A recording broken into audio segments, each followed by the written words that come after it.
Hello, this is quiz for February 20th, and on our first chapter reading of this book by Claire Saunders. And the first question is about environmental networks versus movements. And so the author, Claire Saunders, says on page 3, I use the term environmental networks to avoid environmental movement, which I suggest is less analytically useful. And the author says this because they think that there's more, that networks encapsulate more what really should be and can be and does go on. So they say to be too prescriptive about which organizations are in or out of a movement would preclude examination of interesting interactions between a wide range of organizations across the network's spatial dimensions, national, regional, and local, and ideological strands, conservationists, political ecologists, reformists, radical environmentalists. And then they go on to say that the concept of social movement is rather sketchy on the amount of networking required to create a social movement dynamic. So I think generally the point is that it's not just about one thing, but when you talk about networks, it can include all these different parts of what is going on. Because as we read in Gould and Lewis, there's all sorts of different types of environmentalists and environmental people and things and groups. Second question is, what are two resource challenges or two types of resources in environmental networks? So on page 77, Saunders says, talks about the two kinds of resources, which are material resources and non-material resources. So its resources are anything from material resources, jobs, income, savings, and the rights to material goods and services, and non-material resources, authority, moral commitment, trust, friendship, skills, habits of industry. Also right above that, they say, in resource mobilization theory, such variables relate in some way or another to the broadly defined concept of resources. So resources is a really important part of not a movement, but a network.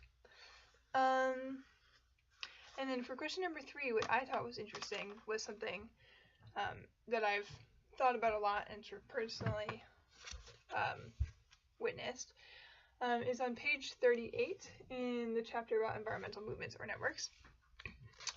Saunders has a section on a typology of strategies, and I really liked this section because I think a lot about strategy, and from my experience doing activism, strategy is lost a lot. A lot of people, I think, do activism without understanding it, and I like how Claire talks about it here.